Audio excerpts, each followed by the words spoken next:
and welcome to the Daily News Simplified, an answer to what, why and how of newspaper reading. Today we'll be analyzing the Delhi edition of the Hindu newspaper dated 10th April 2019.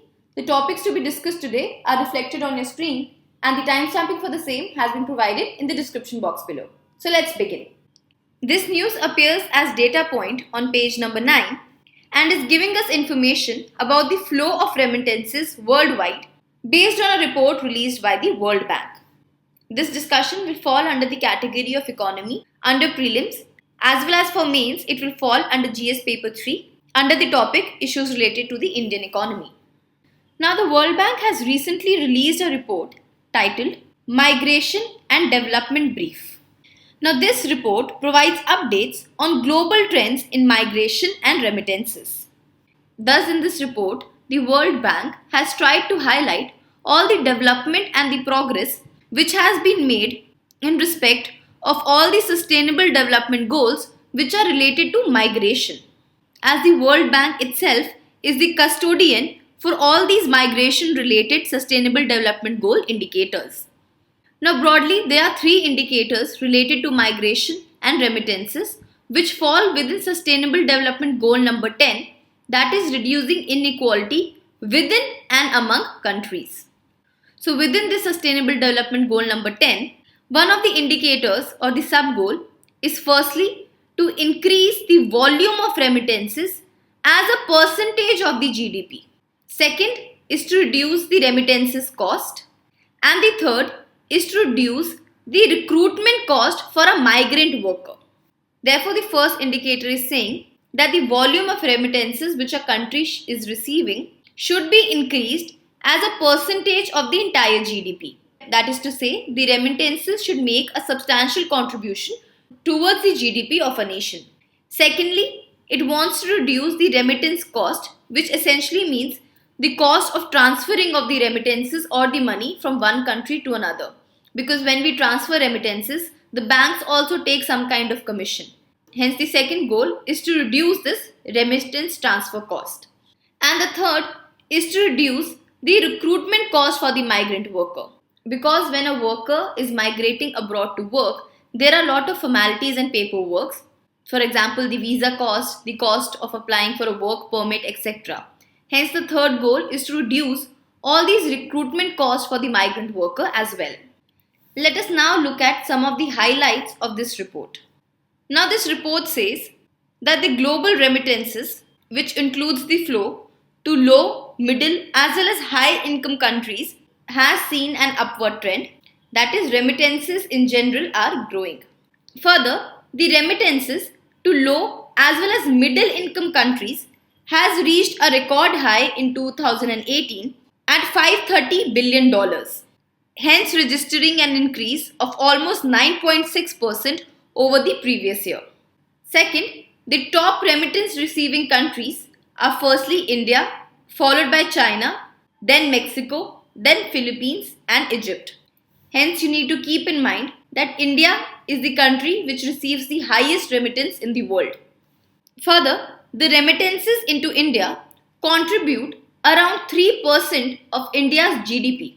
However, there are some countries like Nepal and Philippines where the share of remittances as a proportion of their GDP is much higher, which basically means that though India is the country which receives the highest amount of remittances, but then there are countries like Nepal and Philippines who though do not receive that much amount of remittances, but the contribution of their remittances to their GDP is a lot higher as compared to India.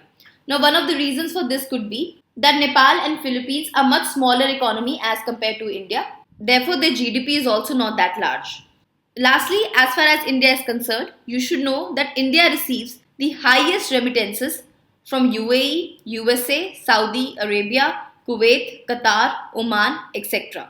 In fact, USA is the only non-Gulf country in the top 5 contributors of the remittances, because it is largely these Gulf countries which contribute the maximum remittances for India, hence are also known as the Gulf gold mine.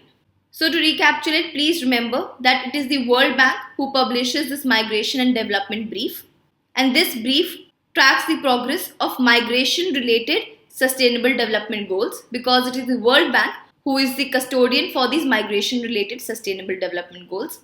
The three goals is firstly to increase the volume of remittances as percentage of GDP, second to reduce remittance cost, and third to reduce recruitment cost.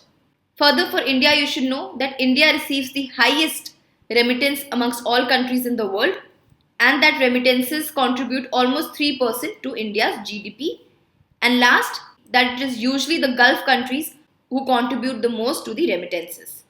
Now, previously in the UPSC, questions have been asked on two reports, both of which are published by the IMF. In the year 2016, the question asked, Global Financial Stability Report is prepared by which of the following? The answer was B, International Monetary Fund.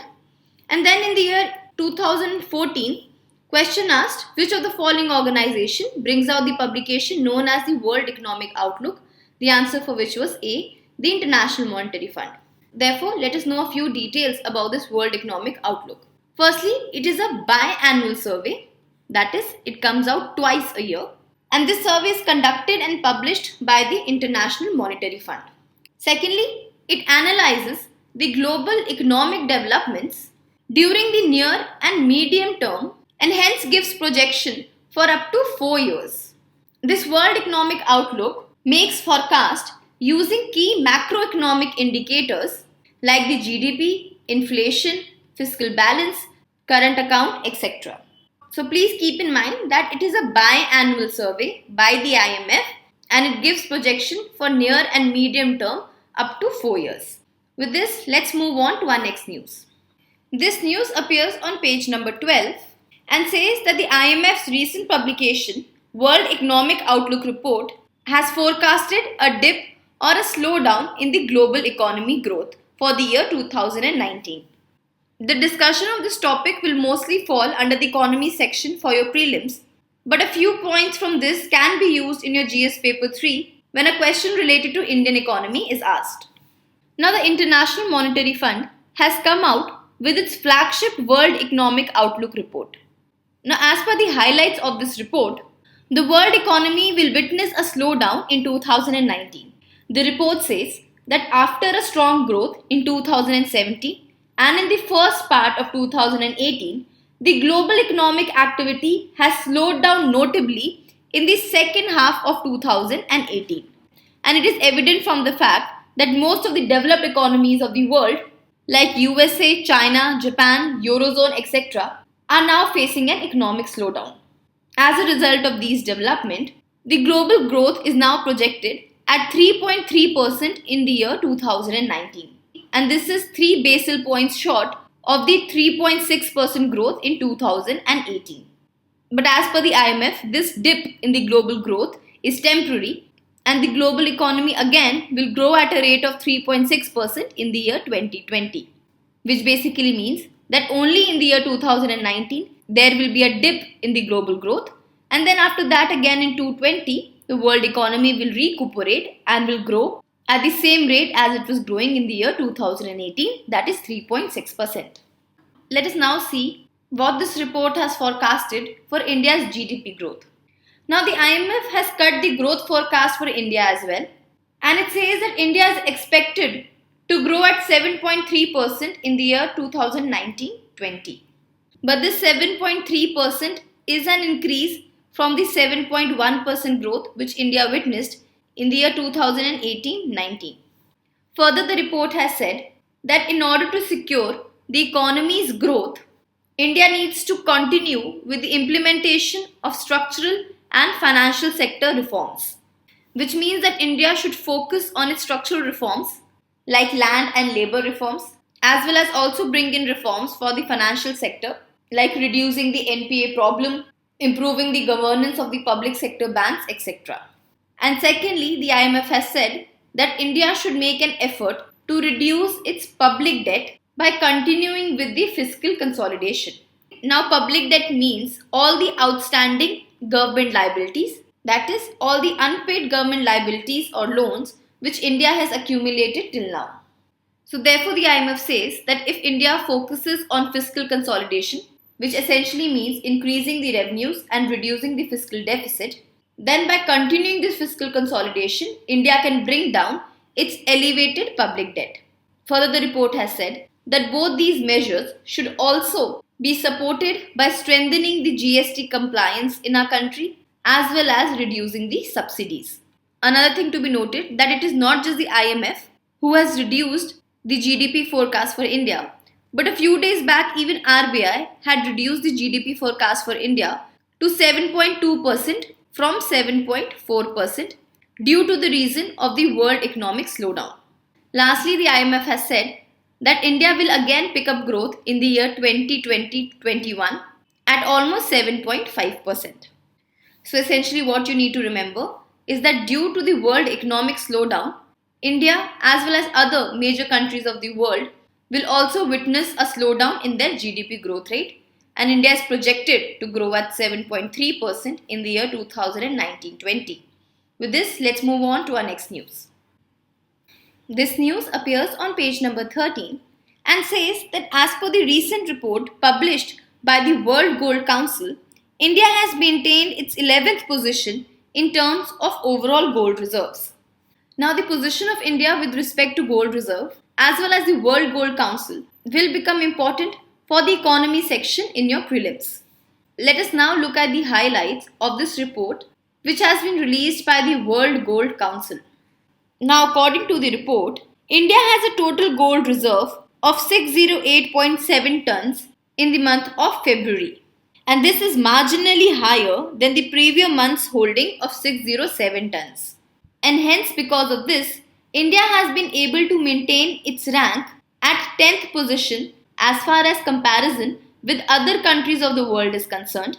And as far as the overall ranking is concerned, India is placed at the 11th position. The difference is there because in the overall ranking, even the International Monetary Fund is included, whose rank is 3rd. But if we just compare the countries, then India's rank is 10th.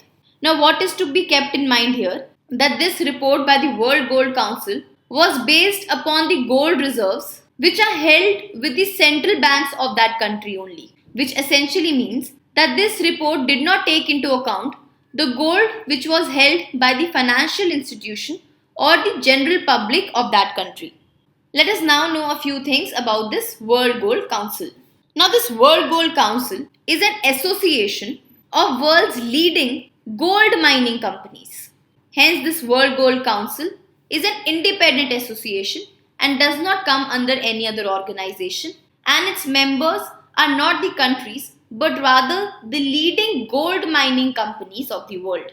And the main agenda of this World Gold Council is to support its member, that is these gold mining companies, to mine gold in a responsible way. Now, there are growing concerns that the newly mined gold can be used to finance armed conflicts in the countries. Thus, there is a need to ensure that the gold that is sold in the market does not indirectly finance such conflicts. And in this regard, the World Gold Council has developed the conflict-free gold standards, which will help these companies to provide assurance that their gold is not contributing to conflict.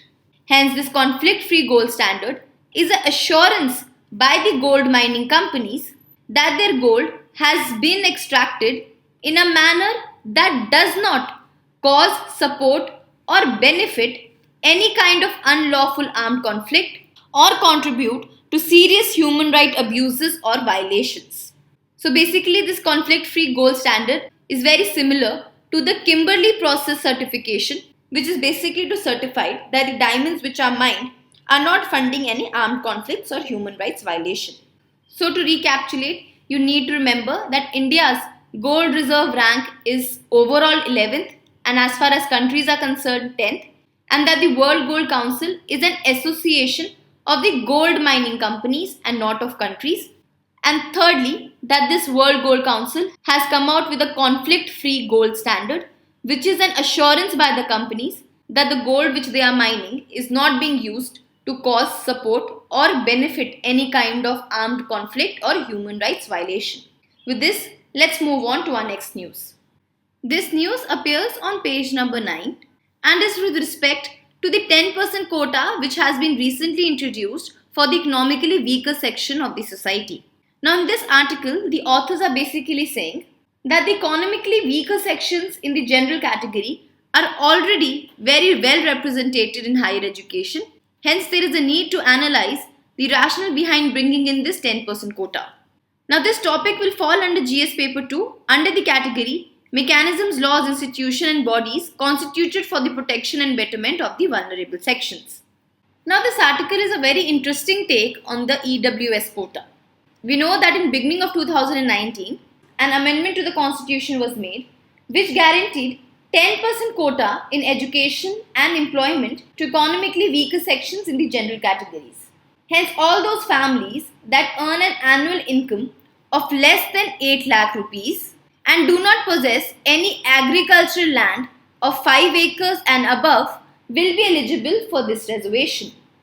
Therefore, the two main criteria is household annual income less than 8 lakh and that they should not possess any agricultural land of 5 acres or above. Now, the authors are saying if we follow this eligibility criteria, then almost 95% of the Indian households will be eligible for this quota. So, in this article, the authors have examined two aspects of this EWS quota, especially in the light of the data which is available. The first aspect is the rationale of this reservation, which basically means that the underlying reason why the government came out with this quota was because the government said these economically weaker sections are excluded from higher educational institutions due to their financial incapacity. And the second aspect is that this amendment has even brought the private educational institution under its ambit. So, in light of both these aspects, the authors are questioning whether this rationale for the quota is actually true, and secondly, was bringing in of the private institution under its ambit actually necessary? Now, to prove their point, the authors have used the data of the National Institute Ranking Framework of the year 2018. Now, the National Institute Ranking Framework was introduced by the Ministry of HRD in the year 2016, and this NIRF basically is a ranking of higher education institution in India. So, in the NIRF of 2018, almost 445 higher educational institutions were ranked. Now, this NIRF data provides the composition of the economically backward class of students as well as the socially challenged category students, which include the SC, ST and the OBC. Now, as per the authors, according to this data, of the total students which were enrolled in these 445 top institutions, almost 28% of them belong to this economically backward category. Further, in the private institution, the percentage of these economically backward category students was almost 30% of total. Hence, the authors are saying, if we consider these institutions as the basis of our analysis, then the facts are very self-explanatory. Because more than 50% of these higher education institutions had more than 10% students from the economically backward category. Hence, you can see both this 28% and this 38% is almost 3 times more than the 10% quota which this EWS is promising. Therefore, the authors are saying the economically backward category students had already secured about 3 times the proposed quota of 10% without any reservation in the top higher education institution. Further, this is despite the fact that the income criteria used by most of these institutions varied from 2 to 5 lakhs, which is again very less than this 8 lakh rupees. Hence, the author says that the rationale behind this reservation is empirically unfounded. That is, as far as data is concerned, the authors can see no reason as to why a 10% quota has to be given to people from the EBC category when they already are securing almost 3 times more than the proposed quota. In the second part of the argument, the authors are now focusing on the seats which have been secured by the socially challenged category. Now, the share of the socially challenged category in these 445 institutions was only 38% of the total, which is just 10% more than the EBC category. Further, even in the private education institution ranked by the NIRF, their share was as low as 30% again, which is very similar to the share of the EBC category. Now, the issue with the figures of the socially challenged category, as per law, all these institutions are mandated to implement a 49.5% reservation for these socially challenged categories. Hence, the point which the authors are trying to draw home here is that even when the law is saying that 49.5% of the total seats are to be reserved for these socially challenged categories, yet only 38% for all the institutions and 30% for the private institution seats are reserved for the socially challenged category.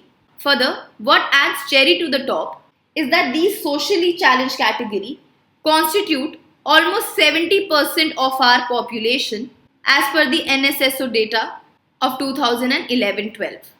Thus, the authors are saying that 70% of the population is only getting 38 or 30% reservation in higher educational institutions, whereas the economically backward class, for whom the mandated quota is 10%, they are already getting 3 times much more than what they have been accorded. In addition to this, the authors are saying that their analysis is confined only to the top 445 higher education institutions. However, if the share of the economically backward category students was as high as 28% in these premier institutions, then their share would have likely been much larger in other higher education institutions which were not ranked by the NIRF. So for both of these reasons, the author feels that this policy is empirically unfounded and that the socially challenged category is underrepresented in higher educational institutions. Now, though this article is very data heavy and the research is driven by facts and figures, but this article is presenting you a very different aspect of this EWS quota, which you can use as a point against this EWS quota if asked in the examination. With this, let's move on to our next news. This article appears on page number 9 as single file, and in this article, retired Justice Markandeya Karju has said that the Manipur High Court's decision to release journalist Kishore Chandra Wankheme, who was charged with sedition under the National Security Act, is a welcome step. So as part of our discussion, we'll be talking about sedition, and this discussion will fall under GS paper 2 in the category of Indian Constitution, specifically in the context of fundamental right, as well as important aspects of governance. Now, the context of this article is that the Manipur High Court has ordered the release of journalist Kishore Chandra Wankheme, who was earlier charged with sedition under the National Security Act for criticizing the Chief Minister of Manipur.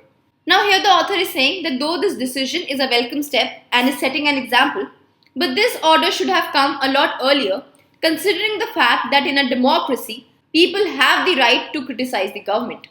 So in this backdrop, in his article, he has drawn a comparison between monarchy and democracy, especially in the context of how relationships are between the people and the state. That is, between those who govern and those who are governed. So the author is saying that in a monarchy, the king and his order are supreme. But in a democracy, the relationship between the power holder, that is the relationship between the one who governs and the one who is being governed, gets totally reversed. Because in a democracy, it is the people who are the sovereign, which essentially means that it is the people on whose will the representatives are elected to govern them, and further, the state authorities in a democracy are meant to serve the people and not behave like a despot to them. Further, the author has given the example of Kedarnath Singh versus the state of Bihar case, which is a very classic example of how a relationship should be between the state and its citizen or the people, especially in a democratic republic like India. In the Kedarnath case, the Supreme Court held that mere criticism of the government is not sedition unless it actually causes incitement or violence or breach of public order. Hence, in the case of Kedarnath, the court made it amply clear that for a sedition charge to stand its ground, it's very important that an actual causation of violence or breach of public order should have been there. Further, the author in this article has drawn comparisons between the US laws and the Indian laws, where the US Supreme Court too, in one of its cases, laid down the imminent lawless action test as far as sedition or freedom of speech was concerned. Now, this eminent lawless action test says that the freedom of speech is protected by the First Amendment to the UN Constitution. Until and unless it incites an eminent lawless action, it would not amount to sedition. Eminent means a direct, that is something which is not remote or isolated. Now, lawless action could mean anything: incitement of violence or any kind of breach of public order. All of these come in lawless action. And this decision of the US Supreme Court has been followed by the Indian Supreme Court in plethora of cases. Hence, the author says that it is the established law of land in India too that an act cannot amount to sedition until and unless it incites actual violence or breach of public order. Now, though we have covered the topic of sedition many a times in our DNS videos, the latest being on 15th January 2019, yet as a recapitulation for our new students, we'll again be looking at sedition very briefly. Now, sedition as an offence is defined under section 124A of the Indian Penal Code. Therefore, this tells us that sedition is a criminal offence. The definition reads, whoever, by words which can either be spoken or written, or even by signs or any kind of visible representation, or otherwise brings or attempts to bring any kind of hatred or contempt towards the government, or even if it tries to excite or attempts to excite any kind of disaffection towards the government, then that person shall be punished with imprisonment for life, to which a fine also can be added, or he'll be punished with imprisonment which may extend up to 3 years, with or without fine. So essentially it means that anyone, here the definition makes no exception, anyone either by his signs, his words, his visual representation, etc., brings or even attempts to bring hatred or contempt towards the government, or if he even tries to excite disaffection towards the government, then that would amount to sedition under the IPC, and the person shall be punished with imprisonment for life, with or without fine. Now, the explanation appended to this section says that disaffection includes a feeling of disloyalty or a feeling of enmity towards the government. Further, this explanation itself categorically has made clear that any kind of comment which expresses disapprobation simply means condemnation. So, if any comments express any kind of condemnation towards the measurement of the government, but with their intention to change that measure, and secondly, if such an expression does not excite any kind of hatred, contempt or disaffection towards the government, then that action or a comment will not amount to an offence of sedition under the IPC. Further, it also clarifies that any comment which expresses any kind of condemnation, even of the administrative or other action of the government, which again does not excite hatred, contempt or disaffection, that too would not constitute an offence of sedition. Hence, the explanation has made it amply clear that criticizing the measures of the government with a view to change those policies or measures will not amount to an offence, and even a normal criticism of the administrative action or any other action of the government which does not excite hatred, contempt or disaffection also will not constitute as an offence of sedition. Now, we know that the main argument against sedition is that it is against the fundamental right of freedom of speech and expression as given under Article 19(1)(a). And the second major criticism against sedition, this provision is used by the government to suppress dissent. But on the other hand, there are some people who are for this law because they feel that sedition acts as a deterrent amidst the growing concern of national security. Hence, due to these opposing viewpoints, both the sides are at loggerheads with one another. But one thing can be said conclusively, that there needs to be a balance between the freedom of expression along with ensuring national security and integrity of India. Hence, this was a brief about the sedition.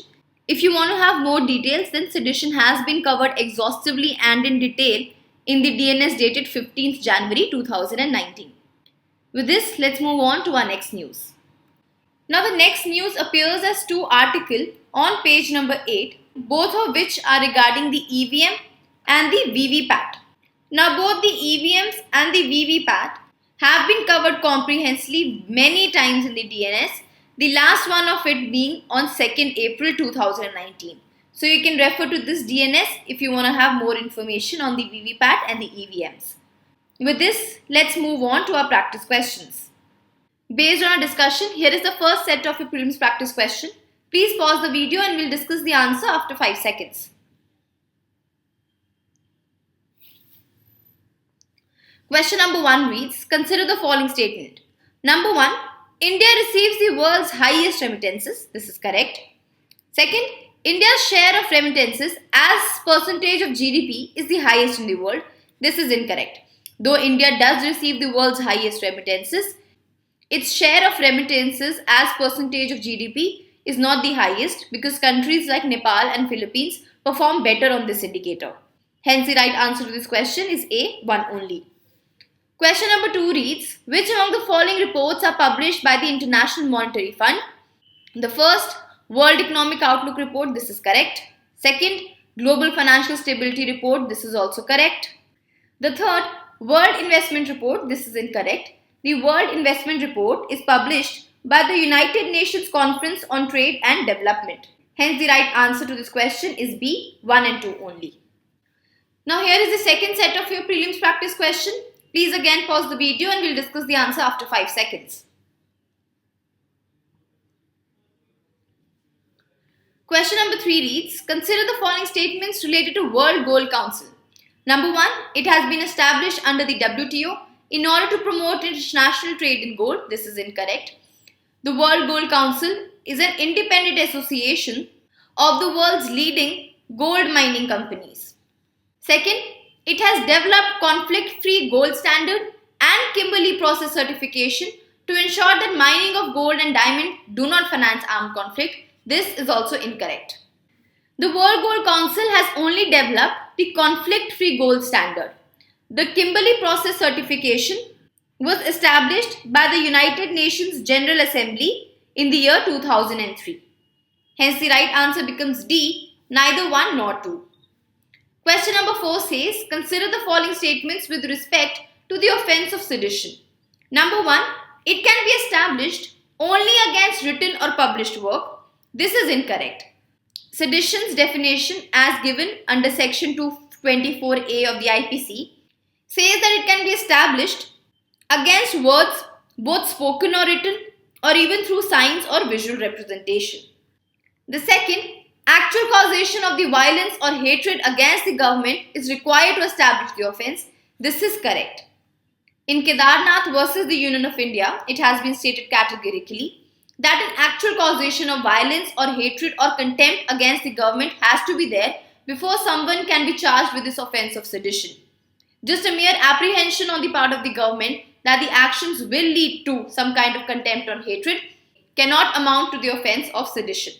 Hence, the right answer is B, 2 only. With this, we come to an end for today's discussion. Let's move to the question for the day.